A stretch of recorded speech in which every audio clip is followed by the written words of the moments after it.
ನಮಸ್ಕಾರ ಎಲ್ಲರಿಗೂ. ಇವತ್ತಿನ ರೆಸಿಪಿ ಒಂದು ಒಳ್ಳೆ ಬ್ರೇಕ್ಫಾಸ್ಟ್ ಐಟಮ್, ಶಾವಿಗೆ ಉಪ್ಪಿಟ್ಟು. ಇದನ್ನ ಸೇವಯ ಉಪ್ಮಾ ಅಂತ ಕೂಡ ಕರೀತಾರೆ. Welcome back to my channel Rocky home kitchen. ಶಾವಿಗೆ ಉಪ್ಪಿಟ್ಟನ್ನ ಮಾಡಲಿಕ್ಕೆ ನಾವು ಒಂದು ಈರುಳ್ಳಿ, ಒಂದು 4 ಮೆಣಸಿನಕಾಯಿ, 1 ಟೊಮ್ಯಾಟೊ ಹಾಗೂ ಒಂದು ಸ್ವಲ್ಪ ಕೊತ್ತಂಬರಿನ ಕಟ್ ಮಾಡಿ ಇಟ್ಕೋಬೇಕು. ಈಗ ಒಗ್ಗರಣೆಗೆ ಒಂದು ಬಾಣಲೆಯಲ್ಲಿ ಎಣ್ಣೆ ಹಾಕಿ ಅದಕ್ಕೆ 1 ಚಮಚ ಕಡಲೆಬೇಳೆ, ಸಾಸಿವೆ, ಜೀರಿಗೆ, ಕರಿಬೇವಿನ ಸೊಪ್ಪು ಹಾಗೂ ಮೆಣಸಿನಕಾಯಿ ಮತ್ತು ಕಟ್ ಮಾಡ್ಕೊಂಡು ಇಟ್ಕೊಂಡಿರೋ ಈರುಳ್ಳಿನ ಹಾಕಿ ಫ್ರೈ ಮಾಡಬೇಕು.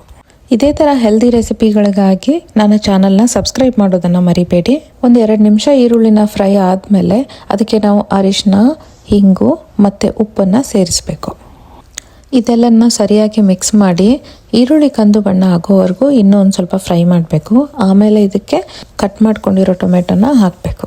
ನಿಮಗೆ ಇಷ್ಟ ಇದ್ದರೆ ಇದರಲ್ಲಿ ನೀವು ಬೇರೆ ತರಕಾರಿಗಳನ್ನು ಕೂಡ ಸೇರಿಸ್ಬೋದು. ಆಲೂಗಡ್ಡೆ, ಗ್ರೀನ್ ಪೀಸ್, ಆ ಥರ ಯಾವುದಾದ್ರೂ ಪಲ್ಯಗಳನ್ನು ಹಾಕ್ಕೊಂಡು ಮಾಡ್ಬೋದು. ಸೊ ಈ ಥರ ಫ್ರೈ ಆದಮೇಲೆ ಮೇಲೆ ನಾವು ಕೊತ್ತಂಬರಿ ಸೊಪ್ಪನ್ನು ಹಾಕಿ ಒಂದು ಅರ್ಧ ಚಮಚ ಸಕ್ಕರೆನ ಹಾಕ್ತಾ ಇದ್ದೀನಿ. ಇದರಿಂದ ಸ್ವಲ್ಪ ಟೇಸ್ಟ್ ಚೆನ್ನಾಗಿ ಬರುತ್ತೆ. ಆಮೇಲೆ 1 ಶಾವಿಗೆ ಕಪ್ಪಿಗೆ 2ರಷ್ಟು ನೀರು ಹಾಕಿ, ನೀರು ಕುದೀತಾ ಬಂದಮೇಲೆ ಶಾವಿಗೆನ ಸರಿಯಾಗಿ ಮಿಕ್ಸ್ ಮಾಡಬೇಕು. 1-2 ನಿಮಿಷದಲ್ಲಿ ಅದು ಕುದಿಲಿಕ್ಕೆ ಶುರು ಆಗುತ್ತೆ.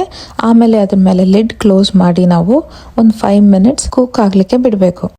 ನೀರಿನ ಪ್ರಮಾಣ ಕರೆಕ್ಟಾಗಿನೇ ಹಾಕಬೇಕು. 1:2 ರೇಷಿಯೋ ತೊಗೊಂಡ್ರೆ ಸಾಕು.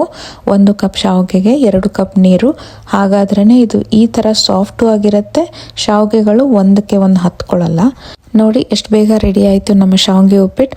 10 ನಿಮಿಷದಲ್ಲಿ ನೀವು ಬ್ರೇಕ್ಫಾಸ್ಟ್ ಐಟಮ್ ಅಥವಾ ಸ್ನ್ಯಾಕನ್ನು ರೆಡಿ ಮಾಡಿ ಕೊಡ್ಬೋದು. ಮಕ್ಕಳಿಗಂತೂ ಖಂಡಿತ ಇಷ್ಟ ಆಗುತ್ತೆ.